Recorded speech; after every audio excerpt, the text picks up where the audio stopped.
2022 Prius. So went into the software through the computer and commanded it to go into like recovery mode, opening back out. I got to go to recharge mode, switch it over to recharge mode. Vacuuming, I'm actually have the 12 and the 10 on here, down to 166 CFM, I mean not CFM, microns.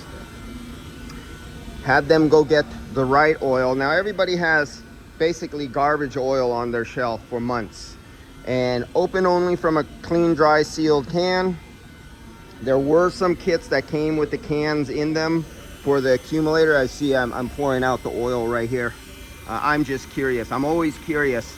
Sometimes I would drill out the holes and open them up, and the school needs some demo units for the students up at the college. So as I go in there, I've been accumulating stuff like this to bring to class and teach the students how to bypass the pins, open and close, and test the relays, the solenoids, simple 12-volt solenoids. Give them hands-on, not just theory and book. You know, a school can't afford to buy 20 or 30 of these, but I'm in body shops and I could get them where the wiring is damaged or they're bent, but all the electronics are still good. So if I have 20 or 30 of these for students to throw on each desk, or one for every 2 students or so, I could walk them through doing the test, bypassing, opening up the electronic solenoids, closing them. You could use things like our Arduino, simple as that, simple lines of code, and count how many turns it takes and count the clocking of the solenoids, or not the solenoids, but the expansion valves. So these are things we need.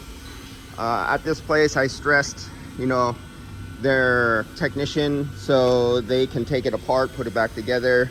Then he asked me about, it had a little sensing device. Where's that sucker? Well, he has it wrapped up now, but there's a steel clip, and I told him just put it exactly back right where the old sensor is. Clean it up with a little lacquer thinner, make sure the metal's clean. And the sensor actually had a little concave, a curve to it. So it actually was the curvature of the metal, the sensor sit right in the same location. Most important thing. You know, imagine if one technician took it apart and then another technician puts it together, and he's handed this little sensor and he doesn't know where it goes. And he goes, oh, well, it fits right here. Oh, it fits right here. It fits right here. You know, the sensor is this long. So if you were not told where it was before, one guy takes the car apart and another guy puts it back. Who would think of stretching the sensor to a far off distant place and reattaching it? They go, oh, this is closer, this is closer, I'll just put it back there. So things like that. As for the oil, yeah, you go to somebody's AC machine, and I'm not picking on anybody, it's nearly everybody. They open up the can, they pour some out. As they're pouring out, the equal amount of volume of liquid coming out, to replace that, the equal amount of high moisture, humidity air has to go in to fill the place of the liquid go out. Who cares if you close it? It now absorbs that moisture out of there, and every time you open that, it's gone. Now, you use it, you throw it away. You don't throw it away, here's the other thing you do. You have a can. Cans or glass is best. Plastic kind of sucks. You take one of the little, they have them in commercial and residential and stuff like that. You can buy a service valve fitting, the old R12 type, and it has a little pipe stem. You cut it at an angle so it's sharp.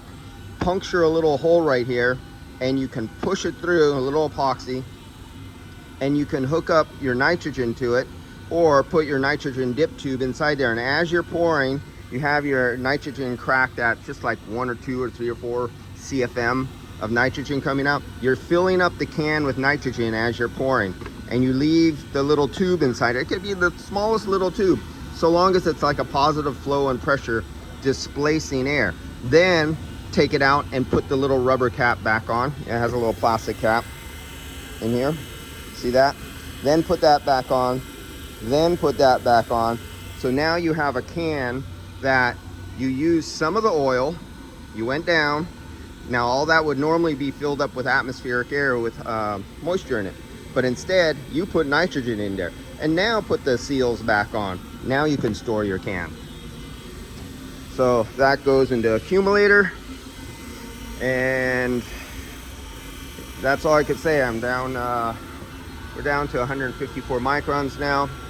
Got a little more time to go, and I'll see you guys back at this one as I remove some oil. And yeah, if you guys know any high schools around you or colleges, try to get a hold of some of the instructors who are in charge of the automotive training. The guy, the teacher who teaches HVAC, and ask him. If you're a body shop owner, your guy, ask him, does he want any old parts for demo? They're still good. Just a bent condenser, evaporator with a tiny pinhole leak.